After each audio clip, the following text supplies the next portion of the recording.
तो नमस्कार। हम आज आपको ले चलते हैं अखिल भारतीय ग्राहक पंचायत की स्वर्ण जयंती कार्यक्रम में, जहां पानीपत जिले के समलखा के पास श्री माधव जन सेवा कल्याण संस्था में 2 दिवसीय कार्यक्रम में आपको दिखाते हैं कार्यक्रम की दृश्य। हमें ग्राहकों को जागरूक करते हुए या ध्यान में रखकर, जिसमें ग्राहकों का भी हित हो और व्यवसायियों का भी हित हो, हम वैसा काम करें। भारत आज विश्व की 5वीं सबसे बड़ी अर्थव्यवस्था बनकर खड़ी है और आने वाले कुछ वर्षों में हम तीसरी अर्थव्यवस्था की ओर छलांग मारने के लिए प्रयास कर रहे हैं और निश्चित रूप में यह हमारे लिए गर्व का विषय होगा।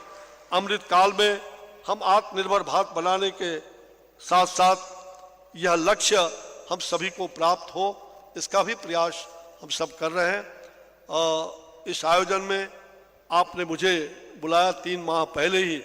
माननीय संगठन मंत्री जी आए थे और कुछ मैंने उन्होंने कहा था और वो कार्य पता नहीं कितना हो पाया, मुझे जानकारी नहीं है।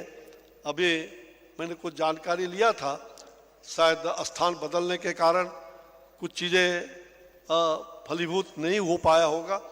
तो मैं चाहूँगा कि अखिल भारतीय ग्राहक पंचायत हमारे लिए, सरकार के लिए एक बहुत बड़ी हिस्सेदारी आपकी है। आपके प्रतिनिधि जरूर हम उनको आमंत्रित करेंगे और आप हमें ऐसा उचित मार्गदर्शन और सुझाव भी दें जिससे सरकार उन कामों को आगे बढ़ाए, जिससे जनता को, उपभोक्ता को भी लाभ हो और हर लोगों में एक अच्छी बात, खुशहाली जाए। मैं आभार व्यक्त करना चाहता हूं कि आपने मुझे याद किया और साथ ही आज बाबा केदारनाथ की कृपा से मैं इस विभाग के माध्यम से जनता की सेवा कर रहा हूं। यह हमारे लिए बड़ी संतुष्टि है। तो मैं आप सबको इस अवसर पर हृदयांगम करते हुए, आप सबका आभार व्यक्त करते हुए मैं सादर प्रणाम करता हूं और बधाई देता हूं अपने अखिल भारतीय ग्राहक पंचायत के इस 50वीं जो जयंती है, हमारे 50वीं ग्राहक जागो प्रबोधन का भी आज कार्यक्रम यहाँ उपस्थित किया गया है। तो मैं इस उद्घाटन के अवसर पर आप समस्त लोगों को पुनः हार्दिक बधाई, बहुत बहुत धन्यवाद। जय हिंद। जागो ग्राहक जागो, जागो ग्राहक जागो। आप सबको प्रणाम। जय हिंद। भारत माता, वंदे मातरम। नमस्कार। धन्यवाद मंत्री महोदय जी। सरकार की तरफ से ग्राहक हित का बहुत बड़ा काम आप कर रहे हैं। सभी ग्राहकों को ये बदलाव ग्राहक दृष्टि में के सामने है। फिर भी स्वर्ण जयंती वर्ष के बाद ग्राहक संगठन और सरकार दोनों मिलके ग्राहक हित का काम हम साथ मिलकर करेंगे और ग्राहक के शोषण मुक्त अर्थव्यवस्था हो, ये इच्छा ग्राहक संगठन की, ग्राहकों की है। ये हम जरूर पूरी करेंगे। अभी इस कार्यक्रम के अंतिम पड़ाव में हम जा रहे हैं। परम पूज्य सरसंघ चालक जी अभी हमको पाथेय प्रदान करेंगे। मैं पूजनीय सरसंघ चालक जी को विनम्र प्रार्थना करती हूँ कि आप हमें पाथेय प्रदान करें।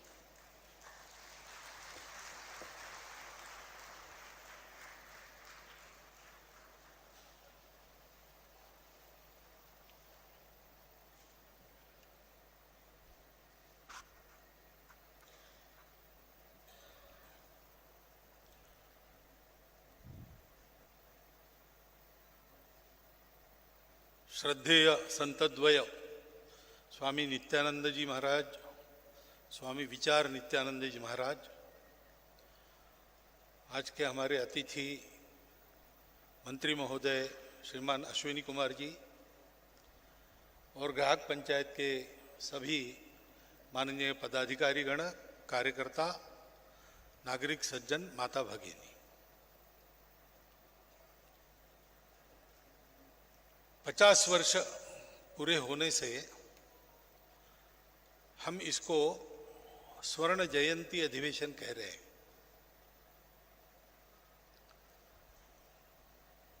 ग्राहक पंचायत ने पूरे भारत में एक बड़ा काम किया है।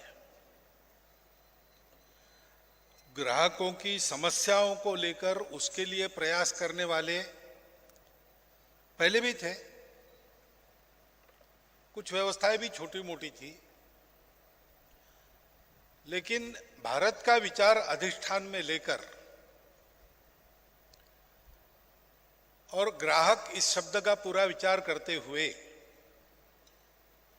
संपूर्ण भारतव्यापी ऐसा पहला प्रयास ग्राहक पंचायत का ही है।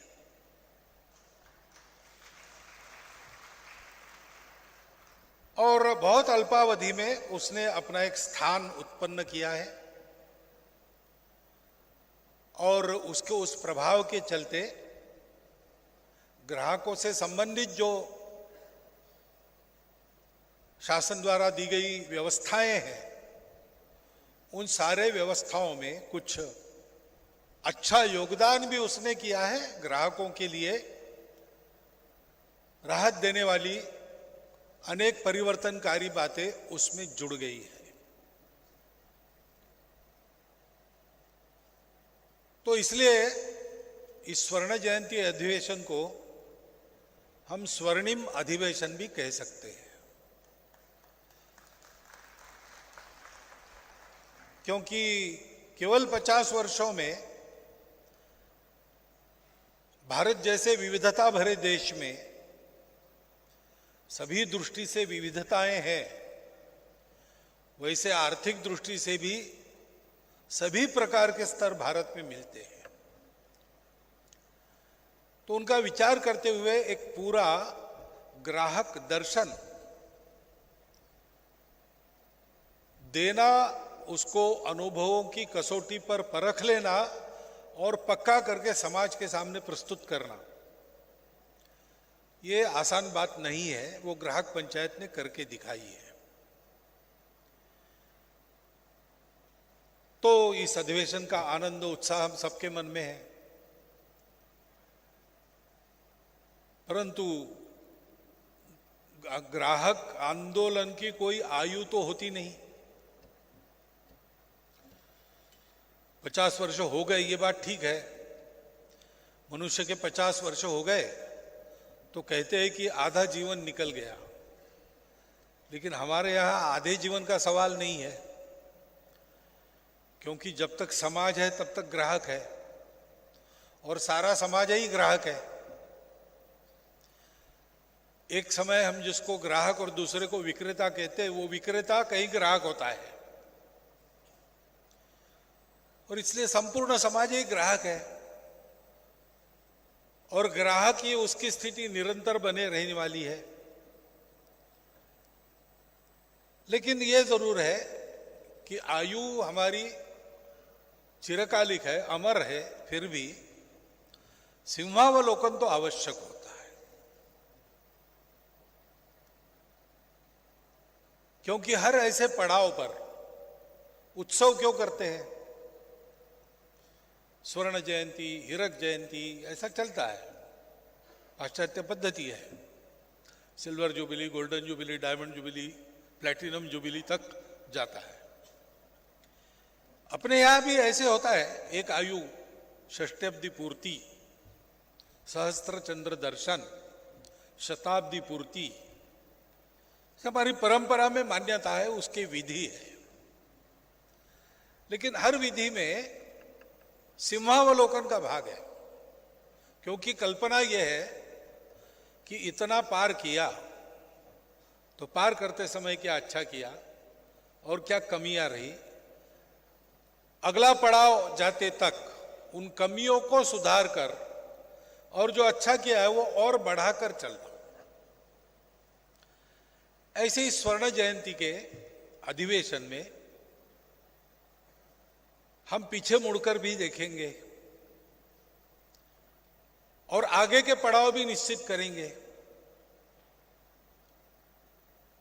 तो इसी को सिंहावलोकन कहते हैं। सिंहावलोकन यानी केवल पीछे देखना नहीं, आगे जाते समय पीछे देखना और आगे जाना। तो आगे के हमारे बहुत सी योजनाएं वगैरह मन में होगी, चर्चा होगी, निश्चित होगी, परंतु आगे के चिंतन का भी आधार पिछला अनुभव ही रहता है।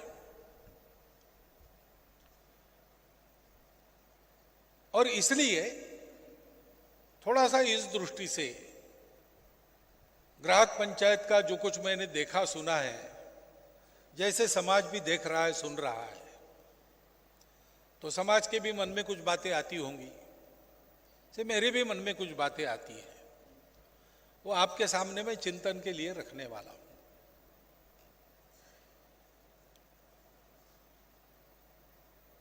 हम जब बात करते हैं शासन से, प्रशासन से, तो आपको अंग्रेजी का भी उपयोग करना पड़ता होगा। अंग्रेजी का जो उपयोग करते हैं तब हम कंज्यूमर प्रोटेक्शन, कंज्यूमर एक्ट, इसे कंज्यूमर शब्द का प्रयोग करते हैं। ग्राहक का भाषांतर अंग्रेजी में कंज्यूमर ऐसा कहते हैं। लेकिन इन दोनों शब्दों के पीछे के भाव, जिसके कारण उनमें विशिष्ट अक्षरों का उपयोग हुआ, वो अलग अलग है।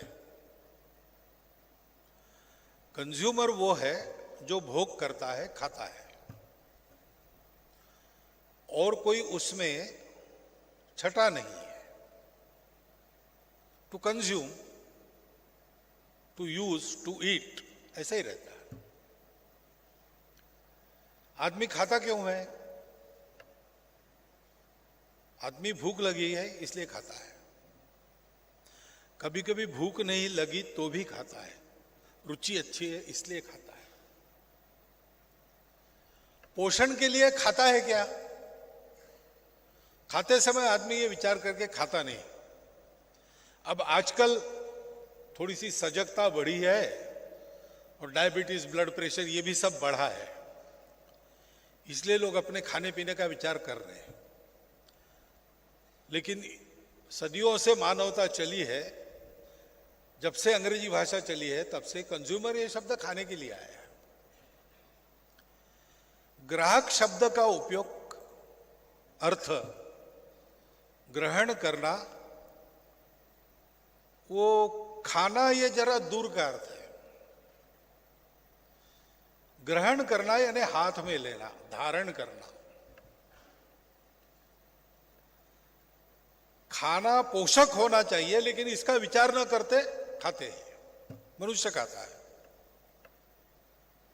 क्योंकि मनुष्य को रुचि अरुचि भी रहती है, मनुष्य को वासना भी रहती है, तो बहुत विचार नहीं करता ये खाना चाहिए कि नहीं खाना चाहिए। लेकिन ग्रहण करने में इसका विचार रहता है, और ग्रहण करने में उसका उपयोग भी रहता है। और ग्रहण करने में उसको टिकाए रखने की भी व्यवस्था होती है, जिसका हम ग्रहण करते हैं।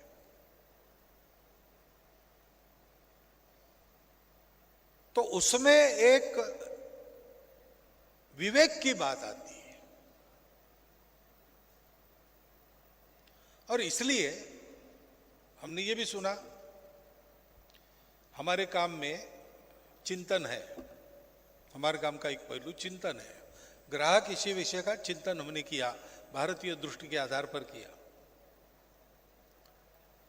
और इसीलिए दूसरा काम है प्रबोधन।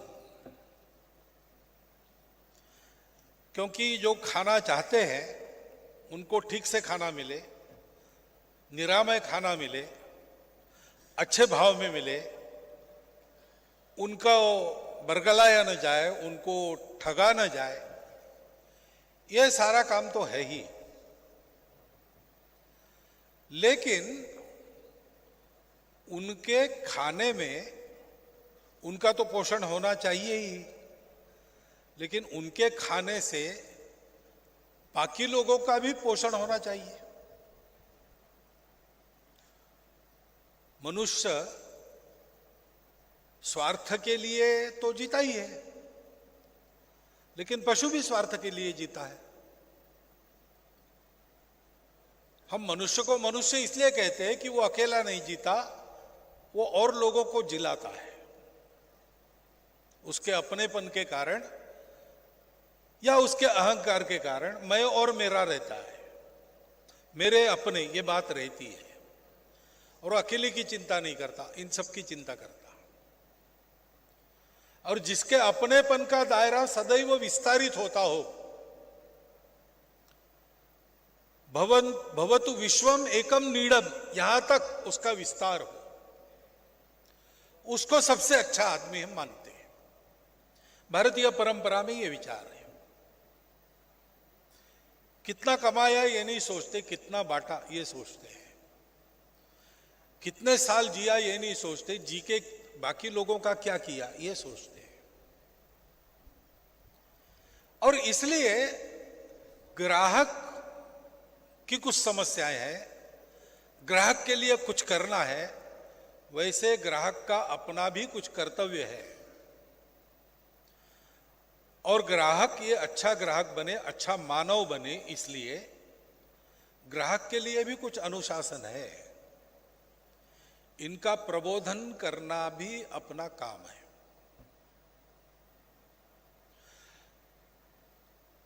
तो हम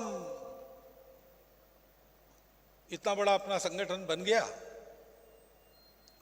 वो पहली बात तो 50 साल में हम इतने आगे आए। आगे अब हमको कैसे कैसे कितना आगे जाना है, क्योंकि हमारे लिए जो हमारा कार्यक्षेत्र है वो तो संपूर्ण समाज के व्याप्ति का है। हमारे कार्यक्षेत्र में किसी एक विचार का प्रश्न नहीं है। हमारे कार्यक्षेत्र में किसी एक जाति, मत, पंथ, संप्रदाय का प्रश्न नहीं है। हमारे कार्यक्षेत्र में किसी एक विशिष्ट आजीविका का विचार नहीं है, विशिष्ट प्रांत या भाषा का विचार नहीं है, क्योंकि सब लोग, पूरा समाज ग्राहक है। किसी न किसी स्तर पर वो कभी न कभी ग्राहक होता है, यानी किसी न किसी स्तर पर उसकी आवश्यकता ग्राहक के नाते है, उसका कर्तव्य ग्राहक के नाते है, उसका अनुशासन ग्राहक के नाते है। तो इसका पहले तो हमको ये कहना पड़ेगा कि हम जब तक समाज व्यापी होते नहीं तब तक इसका कार्यानुभव हमको मिलता नहीं। और इसलिए हमारे विस्तार का लक्ष्य समाज व्यापी संगठन बनाना यही हो सकता है।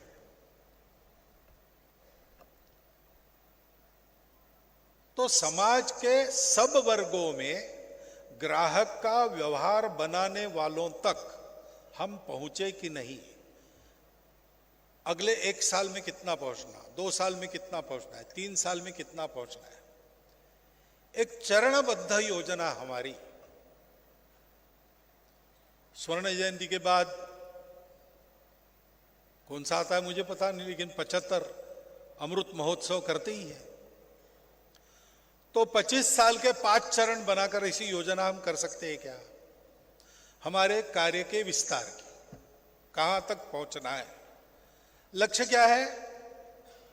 संपूर्ण समाज में ग्राहकों के जो समूह है, भौगोलिक कारणों से इकट्ठा है या अन्य कारणों से भी इकट्ठा है, उन ग्राहकों के समूह में ग्राहकों का स्वभाव बनाने वाले जो प्रमुख है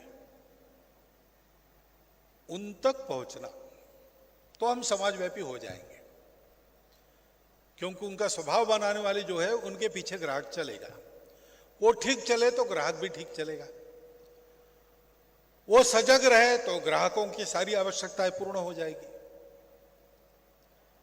वो प्रबुद्ध बनाते रहे अपने समूह को तो ग्राहक अपनी जिम्मेवारी भी समझेगा, अपना अनुशासन भी समझेगा। तो वहां तक का विस्तार, ये जैसी एक बात है, वैसे अब हमारा जो विस्तार हुआ है उसमें ग्राहक पंचायत का एक कार्यकर्ता है और ग्राहक पंचायत के वरिष्ठ लोग यहां मंच पर बैठे हैं। ग्राहक पंचायत को समय समय पर परामर्श देने का काम करने वाले लोग भी हैं। तो इन सबको पहले अपना चिंतन समझना पड़ेगा, अपनी अब तक की यात्रा समझनी पड़ेगी, और किस किस को समझनी पड़ेगी। समाज में तो हम कहेंगे कि समूहों को ले चलने वालों को हमने ठीक रखा तो सारा समाज ठीक रहता है, लेकिन हम काम करने वाले समूह हैं, हम एक संगठन है। संगठन की तो प्रत्येक कड़ी का महत्व होता है।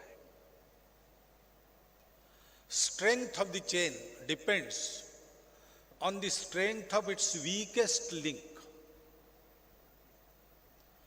ग्राहक पंचायत कितनी मजबूत है? ग्राहक पंचायत का सबसे छोटा कार्यकर्ता जितना शक्ति संपन्न होगा उतनी ग्राहक पंचायत शक्ति संपन्न है।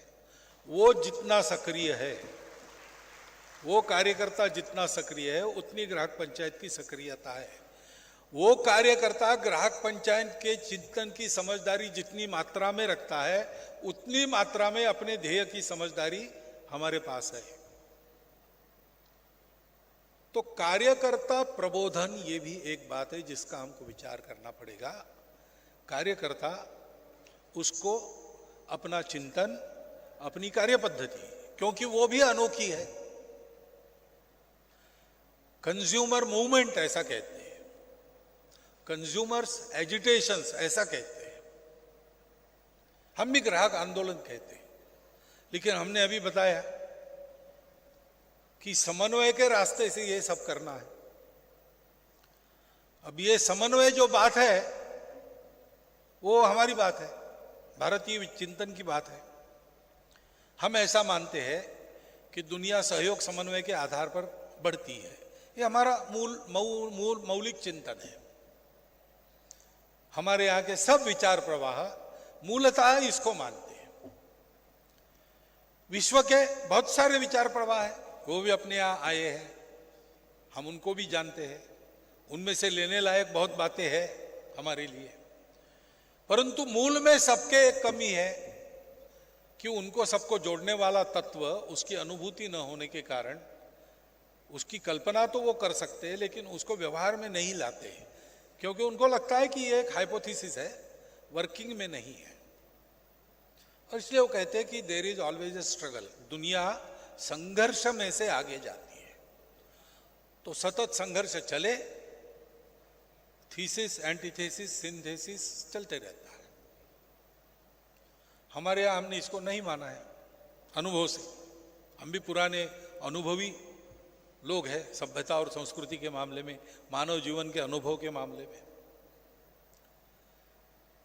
तो इसलिए ये हमारी कार्यपद्धति है, उसको भी समझना पड़ेगा। समन्वय करना है नहीं क्या करना। दिखता तो है कि संघर्ष जीवन का अविभाज्य भाग है, बिना संघर्ष के जीवन नहीं है, जीवन संघर्ष होता ही है। लेकिन समन्वय की दृष्टि से संघर्ष करना, ये कैसे करना?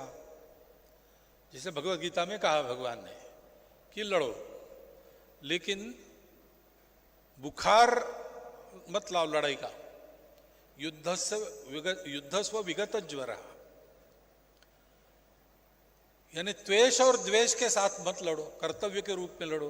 अरे लड़ाई कैसे, लड़ाई में जोश कैसे आएगा अगर द्वेष नहीं रहा तो? सामान्य आदमी ये प्रश्न करता है। लेकिन ठंडे दिमाग से सोचकर, अपने स्वार्थ के लिए नहीं, समाज के कल्याण के लिए, सृष्टि के मंगल की रक्षा के लिए लड़ना पड़ता है, तब लड़ेंगे। लड़ने वाला मेरे से दुश्मनी करता होगा, मैं उससे दुश्मनी नहीं करता हूं। वो धर्म के लिए प्रतिकूल न बने, मंगल के लिए प्रतिकूल न बने, समाज के लिए प्रतिकूल न बने, इसके सारे उपाय समाप्त हो गए। अब शेष उपाय नहीं है, उसको शक्ति से ही परास्त करना पड़ेगा। उसको ये पता चलना चाहिए मेरे से भी बड़ी शक्ति है, वो मुझको दबा सकती है, तब वो शांत होगा। ऐसा जब है तब लड़ते हैं, तब लड़ना पड़ता है।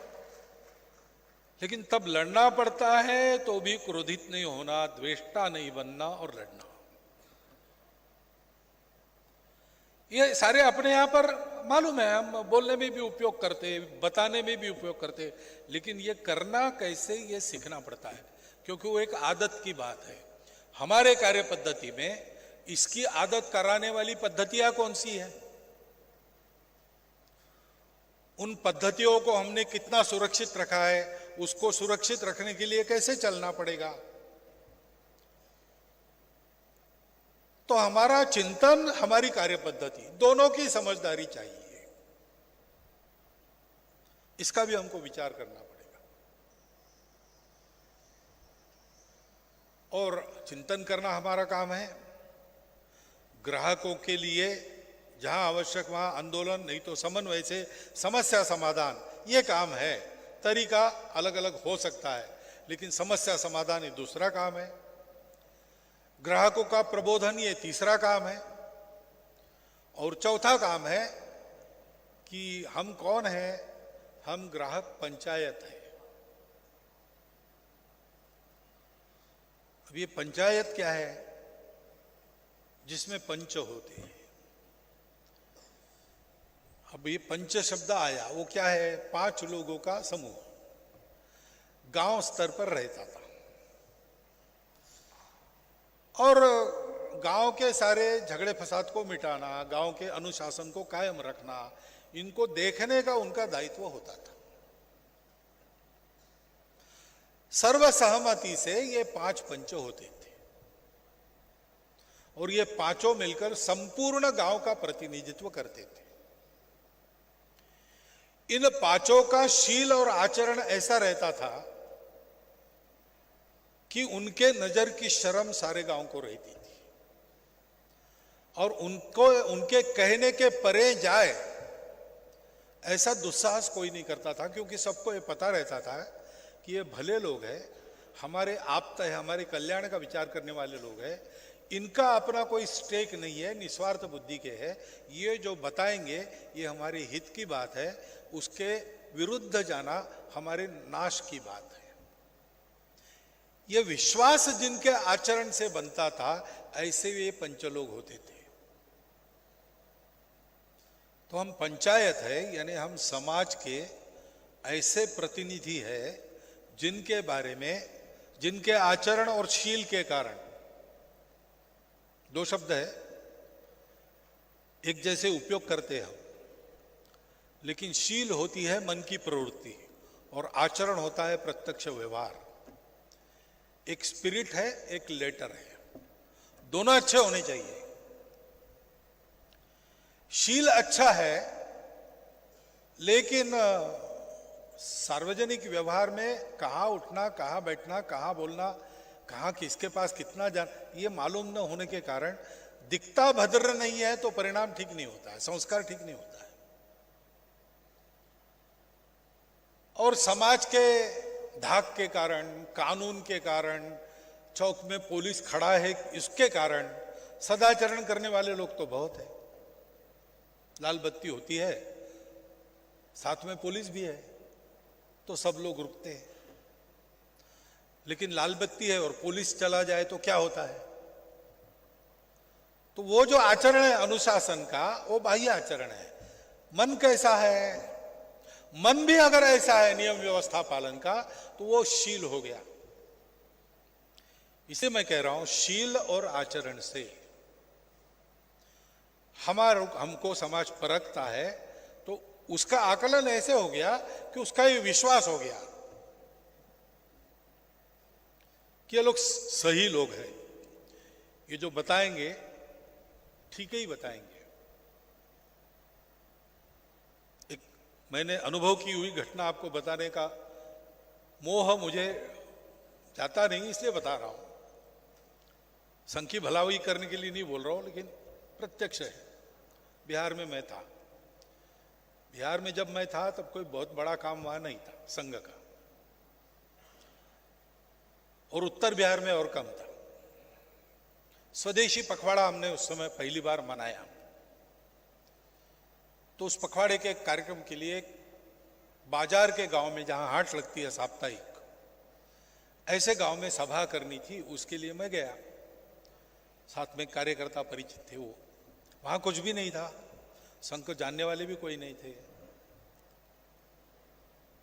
तो वहां गए, एक चाय की टपरी थी, उसमें मुझे बिठाया। हम बैठ सके वहां चाय जितना समय, इसलिए एक कप चाय पिलाया। उसने भी, कार्यकर्ता ने भी पिया, और वो कहा कि मैं व्यवस्था करके आता हूं, तब तक आप यहां बैठिए। मुझे बिठाकर वो चला गया। जाकर उसने किसी मुनादी वाले को पकड़ा होगा, जो अपना वो बजाने वाला ढोल लेके आया और ढोल पीटते पीटते बाजार में घूम रहा है। शाम को 4:30 बजे स्वदेशी जागरण मंच की सभा है, सब लोग आइए। तो होटल में कुछ लोग आए थे चाय पीने के लिए हमारे बाद। तो होटल मालिक भी हमको तो नहीं जानता था, तो वो कहने लगे चलो भाई, इलेक्शन पास आ गया, अब ये भाषण वाषण शुरू होंगे, अभी भाषण देंगे और 5 साल गायब हो जाएंगे, फिर दिखेंगे नहीं। तो होटल वाला नहीं, नहीं ऐसी बात नहीं है, ये स्वदेशी जागरण मंच है ना, संघ वालों का है। वैसे संघ वालों का नहीं है, वो पूरे समाज का है, लेकिन परसेप्शन रहता है संघ वालों का है। इसलिए ये लोग जो बात कहेंगे सही है तब कहेंगे, और हमारे काम की बात होगी, इस सभा में जाना चाहिए। तो हमारे बारे में ये विश्वास हमने उत्पन्न तो किया है, सब जगह हमारी जो मान्यता दिखती है उसके कारण ये तो कह ही सकते हैं। अभी हमारा आकार छोटा है, इसलिए एकदम सबको ये प्रतीत होता है ऐसा नहीं, हमारा विस्तार हो जाएगा तो वो भी दिखेगा। परंतु ये स्थान हमारे जिस व्यवहार के कारण आया, वो व्यवहार कौन सा? हम पंच है और ग्राहक पंचायत ये एक संगठन है। तो संगठन है यानी एक विशिष्ट व्यवहार है। संगठन मनुष्यों का ही होता है। तो मनुष्यों में अगर वो समूह के कार्यकर्ता बन गए तो ये स्वाभाविक हो सकता है कि उनकी महत्वाकांक्षा जगे। समूह के चलते कुछ अच्छा हो, ये तो सबको लगता है, लगना भी चाहिए। लेकिन अच्छा जब होता है तो उसका श्रेय मुझे मिले।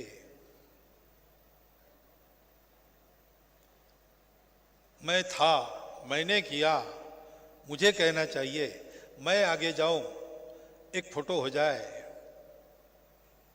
ये सारी जो एक्सप्रेशंस है, ये सारी जो भाव है, वो समूह में आने के बाद थोड़ा स्थान बढ़ता ही है। शक्ति है समूह, उस शक्ति के हम घटक है, तो शक्ति के साथ अपना भी मान बढ़ता है, उसके साथ मान की आकांक्षा उत्पन्न होती है। हो सकता है, ये अपराध नहीं है, स्वाभाविक होने वाली बात है। अपराध नहीं है, स्वाभाविक है, लेकिन अपेक्षित नहीं है। हम संगठन है तो हम व्यक्ति का महत्व नहीं बढ़ाते, व्यक्ति पूजक है नहीं। व्यक्ति सब आवश्यक है क्योंकि हम संगठन है। बिना एक एक व्यक्ति को जोड़े रखना आवश्यक है, एक एक व्यक्ति को बढ़ाते रहना आवश्यक है, लेकिन कोई भी अनिवार्य नहीं है।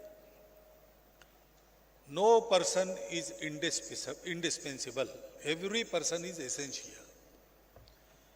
ये संगठन की स्थिति होती है। और यहां हम सब लोग एक पारस्परिकता का संबंध अनुभव करते हैं। All for one and one for all, ऐसा हमारा व्यवहार होता है। किसी एक का कुछ हो गया, सारा संगठन पूछता है ये क्या हो गया, वो क्या हो गया।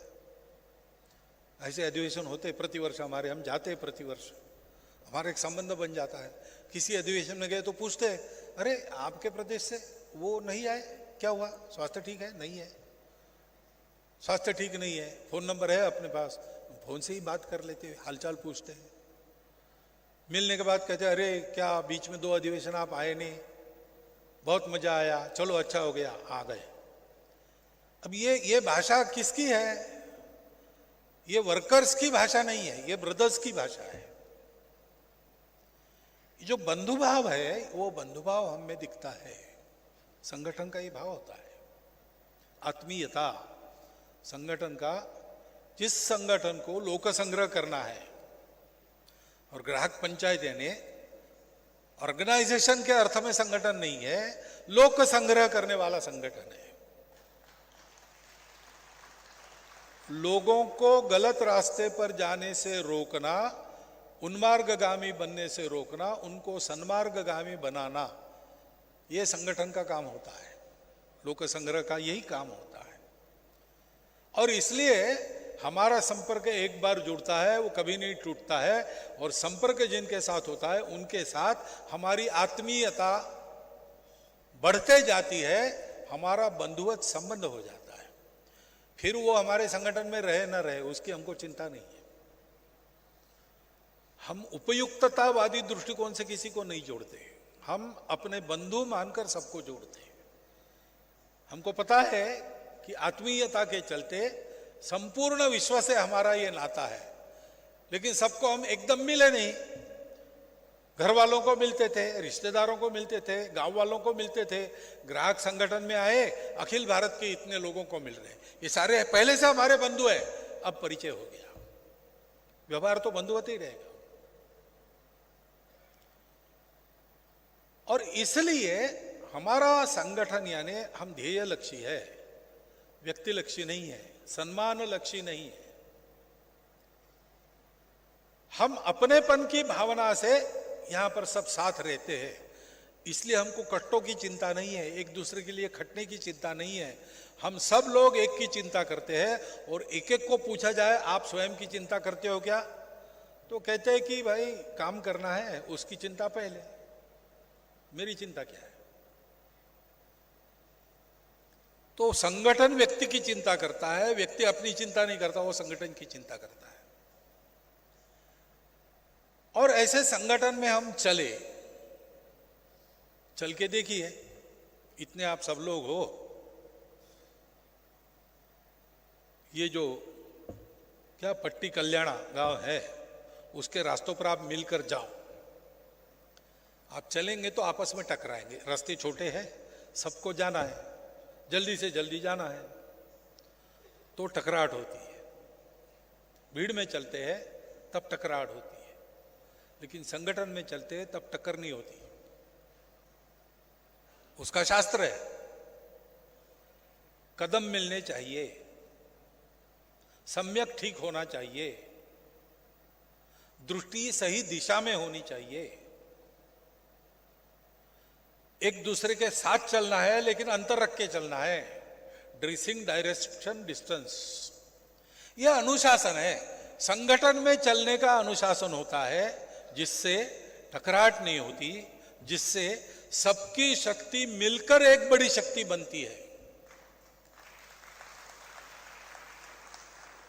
अपना अपना कर्तृत्व है, कम अधिक है, अपनी अपनी प्रतिभा है, कम अधिक है, अपनी अपनी सक्रियता है, कम अधिक है, लेकिन योजकता से इन सबका समायोजन ऐसे किया जाता है कि एक एक के कर्तृत्व का एक एक कण पूर्ण के प्रयास में लगता है, कुछ भी वेस्ट नहीं जाता, सबका योगदान होता है। सबका योगदान अलग अलग नहीं होता, एक महत् प्रयास के रूप में सामने आता है। उसके कारण संगठित कार्य शक्ति कभी परास्त नहीं होती, वो हमेशा विजय ही विजय है उसके लिए। विशेषकर जब वो सत्य को लेकर चलती है, स्वार्थ को छोड़कर चलती है, भेद को मिटाकर चलती है, तब उसको विजय ही विजय मिलती है। हमने अपने 50 साल का अवलोकन किया तो निराभाव, एक कुछ भी नहीं है, अभाव, संपूर्ण अभाव, संपूर्ण अभाव से हमने प्रारंभ किया, अपने बलबूते यहां तक आए। कैसे आए? यही संगठन की शक्ति है। जैसे गंगा चली हिमालय से, वो पूरा हिमालय बीच में था, कितने मैदान थे, चढ़ाव उतार थे, कितने ही पहाड़ आए होंगे छोटे मोटे, सब प्रकार की बाधाओं को पार करते हुए गंगा वहां से चली, सागर में मिलने तक रुकी नहीं। मोड़ना पड़ा तो मुड़ी, लेकिन जिस दिशा में निकली थी उस दिशा में निकली। सागर में ही गई। ये कैसे होता है? मराठी में एक गीत है, बहुत पुराना, लता जी ने गाया हुआ है, देवरूप हो सगळे आम्ही एकी याच्या बळे, ऐसा है ने हम सब मिलकर देवरूप बने। वो जो है संगच्छध्वम संवदध्वम, उसके भाव को लेकर मराठी में है। उसकी पहली कड़ी में ये कहा है, सप्त सागराला शक्ति बिंदु बिंदु मिळता पाणी। सप्त सागर की शक्ति ने बुन बुन जोड़कर बनी शक्ति है, कितनी प्रचंड है। एक जीव अणुरेणूंची युगे युगे फिरते धरणी। अणुरेणु एक जीव हो गए, पृथ्वी बनी, युगानुयुग घूम रही है, अंतराल में है, गई नहीं, धारण करती है इतने लोगों को। ताकत कहां से आ गई? रेणुओं की एक जीवता। ये संगठन की शक्ति होती है। तो ये आत्मीयता, ये अनुशासन, ये सामूहिकता, ये ध्येय निष्ठा हम लोगों में है कि नहीं? वो आए है, वो बढ़े, नए लोग आते उनमें भी आए। इसलिए हमारी क्या योजना है? इसका हमको विचार करना पड़ेगा। जैसे हम पीछे देखेंगे, पीछे जो हमको अच्छी बातें दिख रही, उसमें से भी बोध लेंगे, ये यश हम क्यों प्राप्त कर सके। कुछ कमियां रह गई ऐसा लगता है, तो आगे वो कमियां न हो, उनका उपाय कैसे करें, इसका भी चिंतन करेंगे। आगे के लक्ष्य भी ध्यान में रखेंगे, कैसे विस्तार करना, कैसे इन सारी पद्धतियों को आगे चलाना, दृढ़ करना। और हमारी दिशा को योग्य रखने के लिए हमारी चिंतन और कार्य पद्धति की समझदारी है, उसको भी कैसे कायम रखना, बढ़ाते रहना, नए लोगों में उत्पन्न करना, इसका चिंतन हम करेंगे।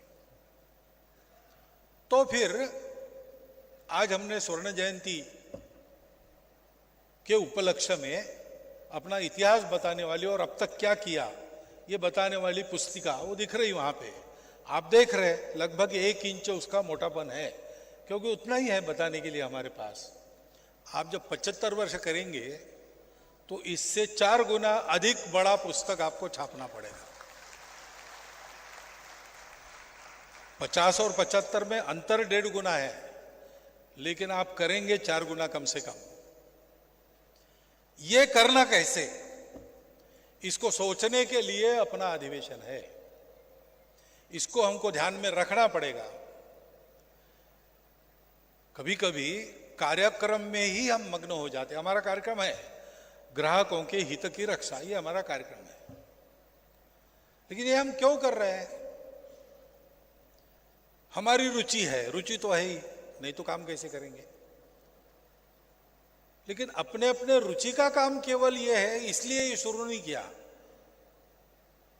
समाज के लोगों को कुछ समय कैसे गंवाना इसकी समस्या थी, इसलिए जिनकी रुचि इसमें है उनके लिए एक नया खड़ा किया कि आप अपना खाली समय इसमें बिताओ। ऐसा नहीं है।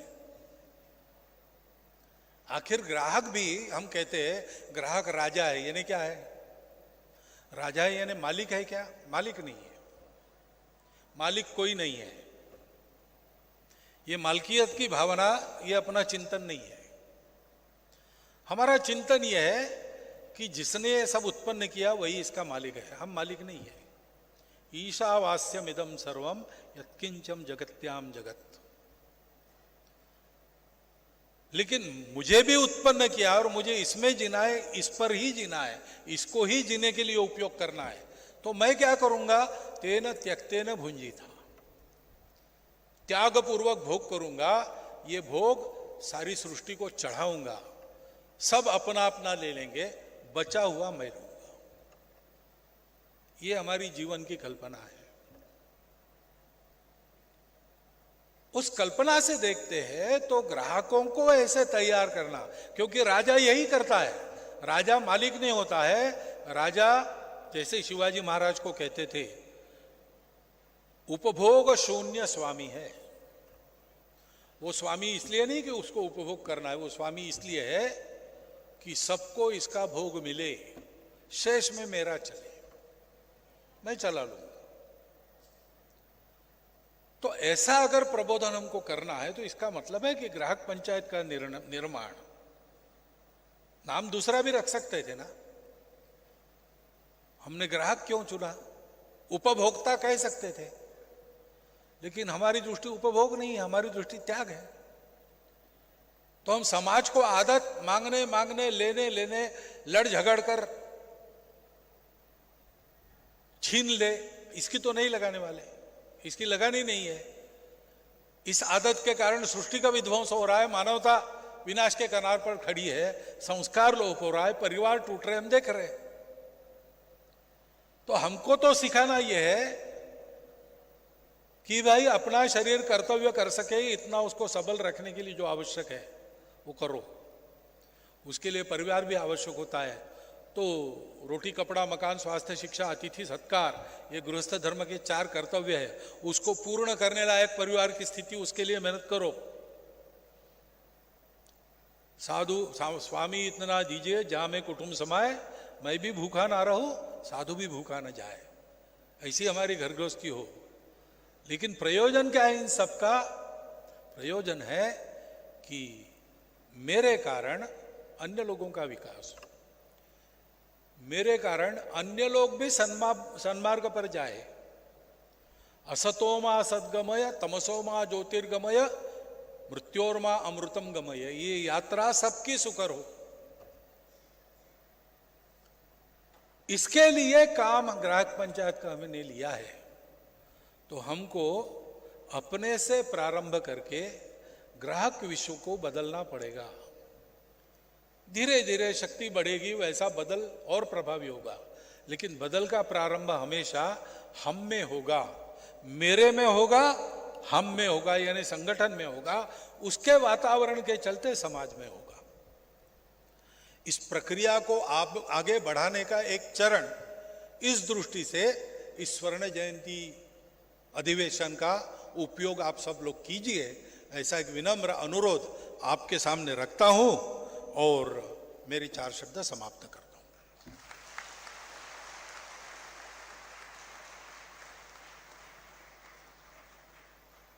पूजनीय सरसंघ चालक जी का पाथेय हमें प्राप्त हुआ है। देश के कोने कोने से आए सभी कार्यकर्तागण बहुत साल से अपना कार्य कर रहे हैं, उसमें दिशा मिलेगी और अपना कार्य सर्वस्पर्शी सर्वव्यापी सर समाज के लिए समरस भाव से हम सभी कार्यकर्ता काम करेंगे। ये दृढ़ विश्वास हम इस स्वर्ण जयंती वर्ष में हम सबको दिलाते हैं। अभी माननीय श्री अशोक जी को मैं निवेदन करती हूँ कि आप सभी को धन्यवाद दें।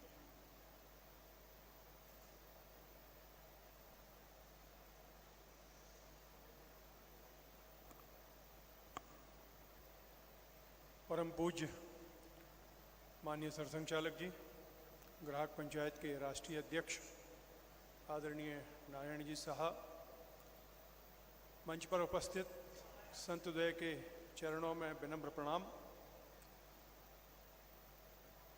ग्राहक पंचायत के सभी सम्मानीय अधिकारीगण, स्वागत समिति के सभी सम्मानीय सदस्य, पूरे देश से उपस्थित प्रतिनिधिगण, परम पूजनीय सरसंघ चालक जी के उद्बोधन के पश्चात आप इस कार्यक्रम में उपस्थित हुए, इसके लिए धन्यवाद ज्ञापित करने का दायित्व मेरे ऊपर है।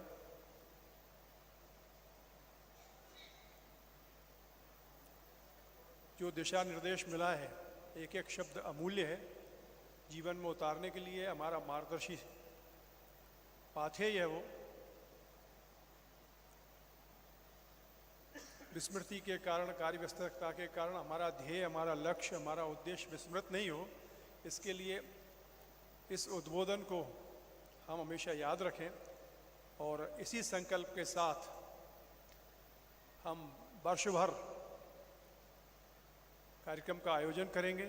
आप सब लोगों का सहयोग सक्रिय सहयोग अपेक्षित है। सब लोगों का बहुत बहुत धन्यवाद।